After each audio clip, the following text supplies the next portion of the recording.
Et coucou tout le monde, comment allez-vous aujourd'hui? Ça me fait super plaisir de vous retrouver. Alors, on est en fin d'année et c'est le moment de faire des petits classements, c'est le moment de faire des tops et des bottoms et de tout ce qu'il y a au milieu. On fait le bilan quoi. Et on a récemment parlé de ma grande copine Natacha Denona et c'est ce qu'on va faire encore aujourd'hui. Aujourd'hui on va classer ces mini palettes. Mais avant toute chose, bienvenue à vous tous et vous toutes qui m'avez rejoint récemment, ça me fait vraiment très plaisir que vous soyez parmi nous. Et à vous toutes et vous tous qui êtes là depuis plus ou moins longtemps, un énorme cœur sur vous.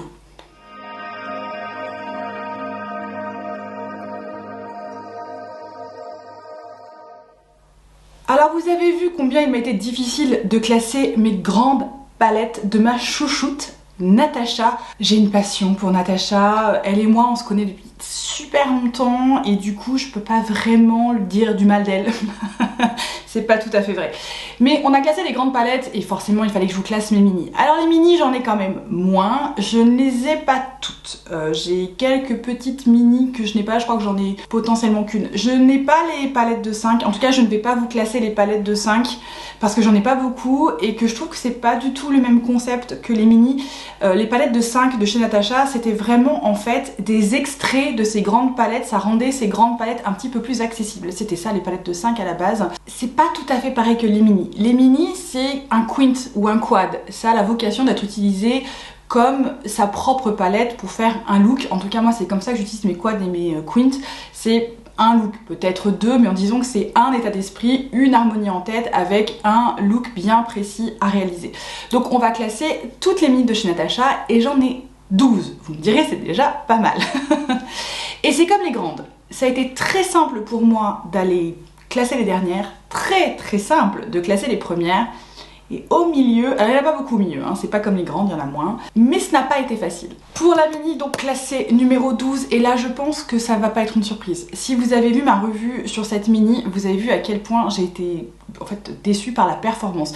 Donc là c'est pas tant l'harmonie, c'est vraiment la performance de la palette qui a été très mauvaise et il s'agit de la mini Xénon. Alors je sais que beaucoup de personnes aiment beaucoup cette mini, c'est la mini ultra smoky. Ça se veut être une mini, alors qui peut faire un look en lui-même, alors vraiment du coup très smoky, vous voyez avec cet argenté au milieu, le noir, qui peut aussi être une mini de complément pour venir en fait intensifier d'autres palettes, notamment avec les coloris donnés à disposition. Le noir de cette mini Xénon, qui est le même noir de la My Dream, hein. C'est le Blackest Black de chez Natacha Denona, ne performe pas du tout dans cette palette. Je les ai comparés, je vous invite à aller voir ma vidéo de My Dream, la revue de My Dream où je compare en fait les deux noirs, à savoir celui-ci et celui de la My Dream. Ça n'a rien à voir. Je pense que j'ai un noir défaillant dans cette mini Xénon. Et ensuite, l'argenté, je l'ai déjà, c'est un fard de répétition. Il existe dans la grande palette bleu-violette, donc et en plus grand que ça. Pour moi, cette mini n'a pas d'intérêt dans ma collection. Ce noir-là ne performe pas, cet argenté, je l'ai déjà. Et ensuite, ces gris-là,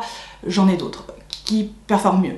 Donc c'est pour ça. Elle pouvait pas avoir une autre place que la dernière. En 11e position, et pareil, c'est un petit peu une histoire de performance et aussi une histoire d'harmonie. En fait, cette palette est sortie au bon moment, mais en même temps pas au bon moment. Et il s'agit de la Mini Crush. La Mini Crush, c'était, vous savez, celle qui était le premier kit qui nous a fait comme ça avec un petit pinceau. Et elle est sortie pour la Saint-Valentin. Donc c'est pour ça que je vous disais, elle est sortie au bon moment, c'est-à-dire que c'est une color story rose, on retrouve une belle harmonie.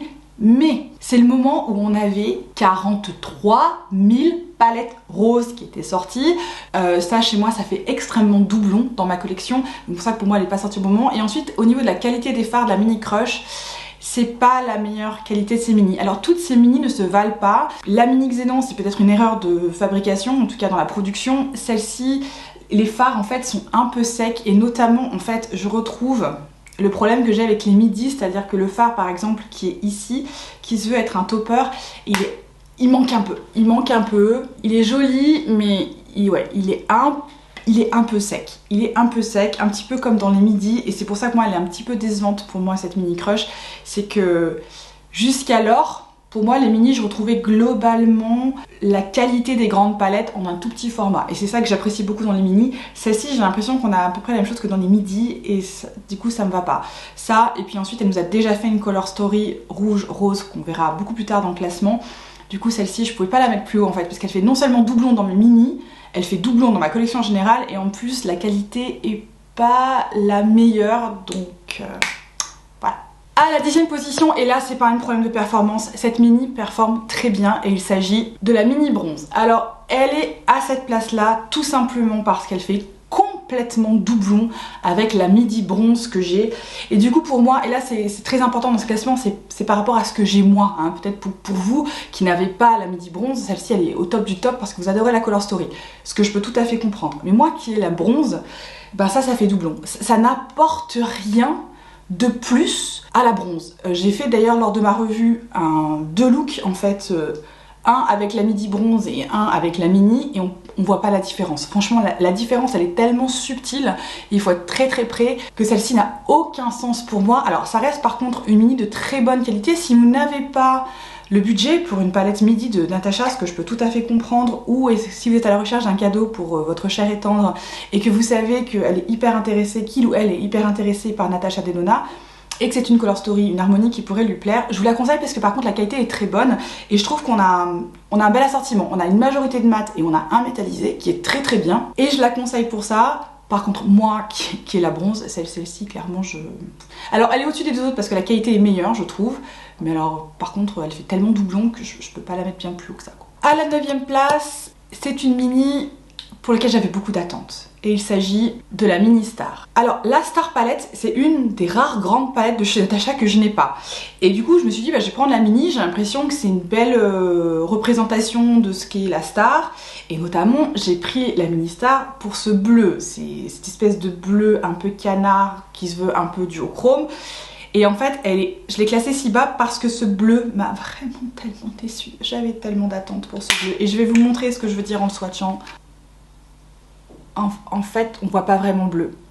Vous voyez, la base est un peu marron rouge et en fait ça supplante le bleu, et donc là on le voit bien parce que je suis de face avec beaucoup de lumière, mais en fait sur les yeux ce qui ressort le plus c'est le marron rouge. Et du coup c'est dommage parce que, et c'est pour ça que je la mets bas en fait, je la punis parce que je suis déçue de ce bleu par rapport à ce que j'attendais de ce bleu. Le reste des fards par contre fonctionne très bien. On a globalement une palette à peu près, si vous enlevez cette teinte, vous voyez c'est assez neutre avec une touche de doré, clairement c'est à la limite un extrait de la gold, on a un petit peu moins bien fait. C'est pour ça que je la classe à cette place-ci, c'est parce que pour moi, si ce bleu avait été ce que je pense qu'il aurait dû être, à savoir un reflet bleu, majoritairement bleu, vous voyez ça, qui soit beaucoup plus intense et une petite touche de marron, un petit peu comme ce que fait Glam Shop, elle aurait été beaucoup plus haut, mais comme malheureusement en fait le duochrome est un petit peu décevant, je peux pas la classer plus. À la place suivante, on va retrouver une mini pareil qui fait doublon, qui est très bonne, mais qui pour moi n'a pas beaucoup d'intérêt. Et il s'agit de la mini Metropolis. Ça fait partie de ces mini. En fait, dans ces différentes mini de chez Natasha, vous allez avoir plusieurs catégories. Vous allez avoir des mini qui rappellent une color story existante, comme donc celle-ci, la mini bronze, il y en a beaucoup. Et après, vous avez des mini qui, en fait, ont précédé les harmonies plus grandes des midi. Et du coup, généralement, ces mini-là sont un petit peu meilleures. Et enfin, vous avez une troisième catégorie de mini, c'est celle qui complète une palette. La mini Metropolis, c'est plutôt une petite version de la Metropolis quand Natasha a décidé d'arrêter de faire sa Metropolis, et puis le prix de la Metropolis est quand même très cher. Et je crois qu'elle a sélectionné en fait les fards qu'elle adorait dans la Metropolis. Donc on retrouve bien évidemment ce vert qui est très beau, on va retrouver un doré, on retrouve, je trouve, globalement la quintessence de ce qu'on a dans la Métropolis, mais justement moi qui ai la Métropolis, j'ai pas besoin d'une mini comme ça. Ceci étant dit, la qualité est très bonne dans cette mini. Si vous aimiez le côté voilà vert un peu profond, forêt, doré de la Métropolis, que vous n'aviez bien évidemment pas les moyens pour cette palette et que globalement la palette est trop grande pour vous, la mini est une bonne option. Vous voyez, le vert et le doré performent très bien. En fait, on retrouve globalement la qualité qu'on a dans la Métropolis, donc c'est pas une histoire de qualité sur cette mini, c'est juste une histoire de color story par rapport à ce que j'ai déjà, pourquoi elle est là où elle est. À la 7e place, on retrouve justement une palette qui a précédé la grande, et il s'agit de la mini Zendo. Alors, ce qui fait que cette palette, cette mini est classée plus haut que les autres mini, c'est cette teinte-ci, ici au centre, qui je trouve fait la mini en elle-même. Elle apporte cette petite variation à la mini qui fait que je la classe beaucoup plus haut que les autres. Et vous allez comprendre, vous voyez cette teinte un peu taupe, un peu froide, alors que le reste de la mini Zendo est plutôt chaude, et on retrouve l'esprit de la mini Zendo, hein. Vous savez qu'il y a ce côté rouge et ce côté vert, et du coup la mini Zendo est une parfaite addition à la grande version, à la midi, puisque la midi n'a aucune de ces teintes. Là voilà, on a une mini qui est complémentaire à la grande, mais qui est sortie avant la grande. Et cette teinte-ci fait que cette mini est classée là. Je peux pas la classer plus haut par contre, parce que le reste est un peu trop monochrome. Alors, en même temps, ça marche très bien dans l'idée de je fais quelque chose de chaud-froid. La mini fonctionne beaucoup mieux que la midi. Pour moi, c'est beaucoup plus facile pour moi d'utiliser celle-ci. Mais je sais pas comment dire, j'aurais aimé en fait entre ces deux mats, à savoir celui-ci et celui-là, j'aurais aimé un petit truc de différence. C'est pour ça que je peux pas la mettre plus haut, il lui manque un tout petit truc en plus pour que je la classe plus haut que ça. Ceci étant dit, c'est une bonne petite mini. Si vous aimiez le principe de la Zendo, mais que ce côté un peu trop franc, à savoir très chaud et très froid est trop dur pour vous, je vous conseille celle-ci. Rien qu'avec ce fard là, ça vous permet de faire ce look un petit peu décalé qui est juste magnifique. Entre celle-ci, entre la 8e et la 5e, c'est un petit peu variable. Je suis à peu près sûre de mon classement, mais peut-être que là, entre celle-ci et la suivante, j'aurais pu les interchanger en fait. À la 6e place, on retrouve la Mini Tropique. Alors pareil, la Tropique, c'est une de ces rares grandes de chez Natasha Denona que je n'ai pas, tout simplement parce que au moment, enfin, ma collection de Natasha a grandi d'une certaine façon, surtout je n'avais pas les moyens. J'ai pas toujours eu les moyens de pouvoir m'acheter des grandes pailles de chez Natasha, et typiquement quand la Tropique est sortie, c'était un peu hors budget et on me l'a pas offert, donc voilà, c'est la raison pour laquelle je n'ai pas la Tropique. Et du coup en fait la Mini Tropique c'est la dernière rangée de la grande Tropique, donc ça fait partie d'une mini qui est sortie après et en fait qui reprend une partie des fards d'une grande palette, et en fait c'est les fards les plus colorés de la Tropique.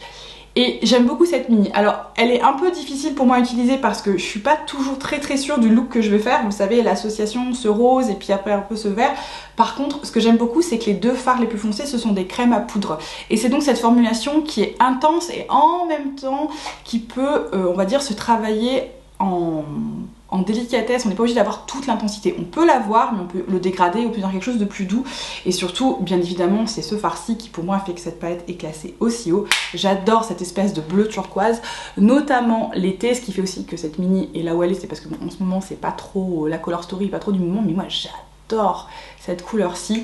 Je la trouve vraiment hyper intéressante et elle marche très bien en fait, aussi bien avec le vert qu'avec le bleu. Alors le rose pour l'instant j'utilise un petit peu en toute touche en coin interne ou sur le ras de cils inférieur. Je sais pas trop l'utiliser autrement que comme ça, ce qui est aussi pour ça que cette palette n'est pas plus haut.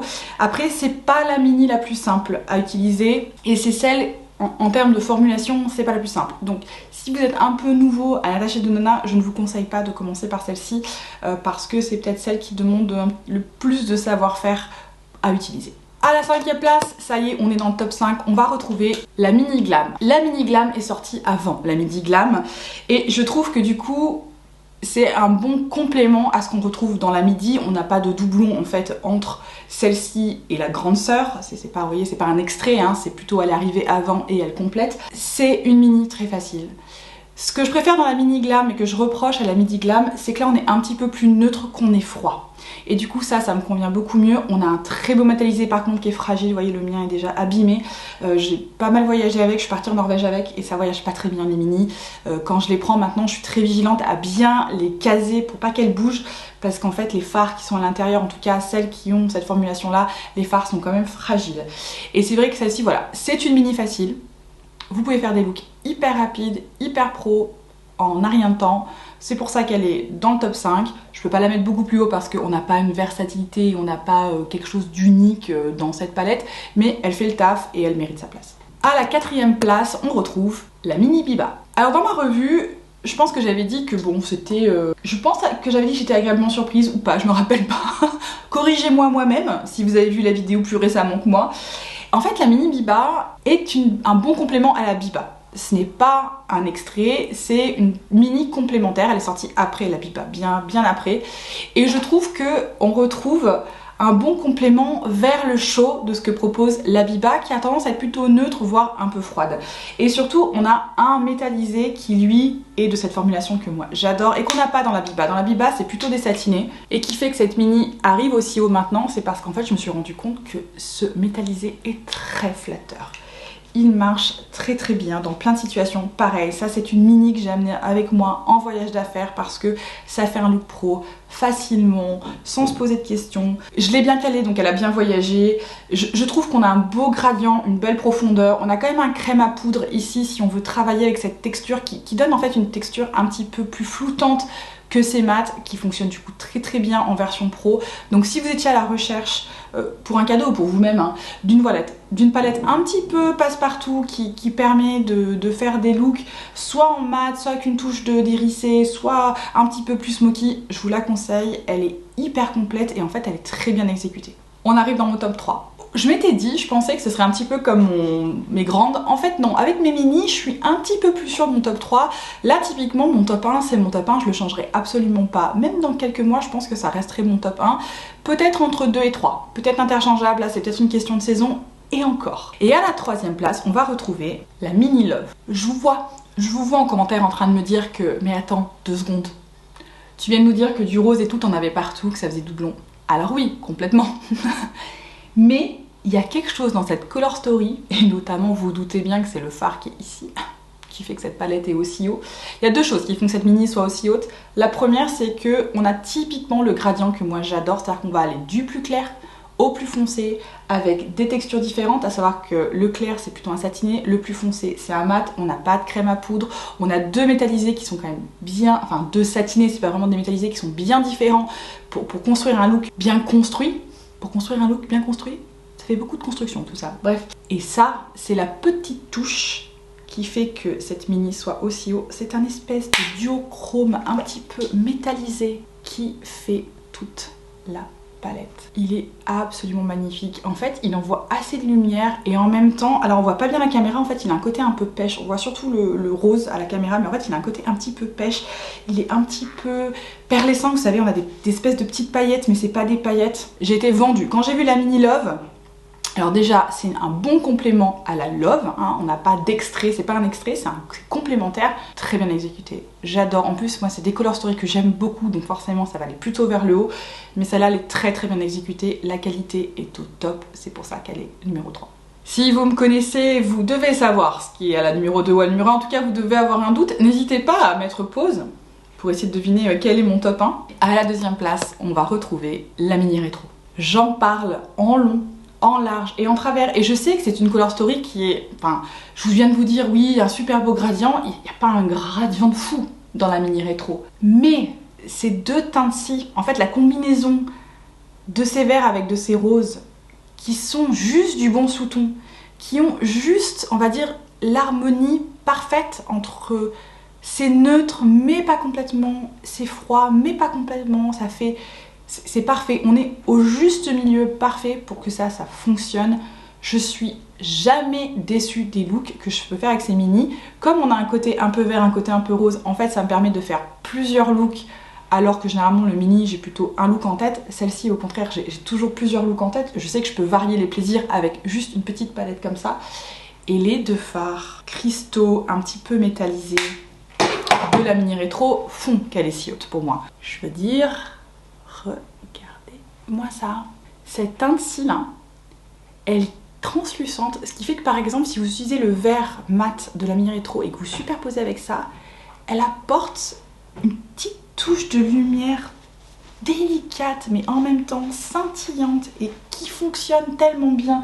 Enfin voilà, elle est parfaite. À la limite, je lui aurais bien mis un fard un tout petit peu plus foncé parce que c'est vrai que souvent je viens compléter cette Mini Rétro quand je veux un truc un peu plus smoky, ce qui n'est pas toujours le cas. Quand je me sers de la Mini Rétro, je veux quelque chose d'assez léger mais lumineux. Je veux pas forcément faire ce que j'ai fait aujourd'hui typiquement. Mais des fois j'ai envie et il suffit juste de rajouter par exemple un noir ou un marron foncé et ça fonctionne très très bien. Mais sinon elle se suffit à elle-même, elle est aussi haut parce que je l'adore. C'est parce que j'adore tellement cette Mini que la Rétro Glam en fait me déçoit parce que je ne retrouve pas ce qui fait la Mini Rétro dans la grande. Celle-ci, je la conseille toujours à 10 000%. Vous n'aurez pas un look smoky avec un gradient incroyable. Vous aurez un look un peu décalé, mais hyper frais et magnifique. Vraiment magnifique. Elle mérite largement sa place de numéro 2. Et à la première place, et là, ce n'est pas une surprise. C'est bien évidemment ce que je porte aujourd'hui. Et il s'agit de la Mini Gold. Cette Mini est pour l'instant indétrônable. Rien ne vient à la cheville de la mini gold. Je pourrais pas vous dire ce que c'est dans cette mini. Alors on va avoir des mats, un crème à poudre et 2 métallisés. Ce ne sont pas des répétitions de la gold, hein, c'est un complément de la gold, donc rien que pour ça je trouve ça génial. Moi j'adore quand les mini viennent en fait faire une addition à une grande version parce que ça permet du coup de mieux les associer tout simplement, ou de venir piocher dans l'une dans l'autre. Enfin moi j'adore ça, et en même temps elle se suffit à elle-même. On a là le gradient dont je parle très souvent qui me permet de faire le look comme aujourd'hui. Donc aujourd'hui je me suis servi de toutes les couleurs, à savoir que j'ai commencé avec cette teinte-ci comme teinte de transition. Ensuite je suis venue appliquer ce mat-ci sur toute ma paupière mobile, puis je l'ai en fait travaillé bien évidemment avec mon fard de transition. Je me suis servi du crème à poudre pour venir un petit peu smoker tout ça, mais vous voyez c'est délicat, c'est pas non plus trop comment dire, trop abrupt, hein, c'est bien flouté, c'est bien dégradé. Et ensuite je suis venue appliquer ce vert-ci sur la majorité de ma paupière mobile, et bien évidemment ce doré un petit peu ici sur mon coin interne pour faire quelque chose, vous voyez, qui attrape quand même de la lumière au bon endroit. Cette mini est parfaite. Alors en plus c'est du vert, et vous voyez bien qu'avec mes yeux verts ça fonctionne très très bien parce que ce sont des bons sous-tons. Il y a des verts, notamment typiquement le vert de la Métropolis, qui sont, quand ils sont un peu trop forés ou qui sont un peu trop forts, en fait ils absorbent le vert de mes yeux. En fait ça rend le vert de mes yeux un petit peu gris. Là pas du tout, ça les fait franchement ressortir, et je pense que c'est l'association avec le doré, ça marche hyper bien. Et c'est pour ça qu'elle est numéro 1. Je pense que de toutes les mini de Natasha, si vous en faut une qui vraiment déjà vous donne la qualité de chez Natasha, ensuite vous donne son expertise en termes de color story, et qui je pense fonctionne globalement avec tout le monde, peut-être moins avec les yeux bleus, et encore, je vous conseille celle-ci. C'est peut-être la mini pour moi qui est la mieux réussie de sa gamme. Et c'est tout pour aujourd'hui, j'espère que cette vidéo classement vous a plu, et si c'est le cas, n'hésitez pas à laisser un petit pouce et dites-moi tout en commentaire. Est-ce que ce classement vous surprend? Je pense moins que le grand, peut-être que je me trompe, mais clairement on voit dans mes revues, et quand je vous parle de mes palettes de Natasha, je vous dis souvent lesquelles je préfère, donc je pense que en tout cas mon top 3 n'est probablement pas une surprise. Mais voilà, dites-moi vous en commentaire quels sont vos mini préférés, est-ce que vous avez des mini, est-ce que c'est un format qui vous attire ou pas du tout, et du coup est-ce que ce classement a peut-être pu vous aider comme idée de cadeau pour cette fin d'année. Si ce n'est pas déjà fait, bien évidemment abonnez-vous, ça me ferait tellement plaisir que vous soyez avec nous dans cette magnifique communauté de gens plus sympas les uns que les autres. En attendant, vous savez que je vous souhaite à vous tous et à vous toutes une très belle journée et une excellente soirée. Ciao ciao!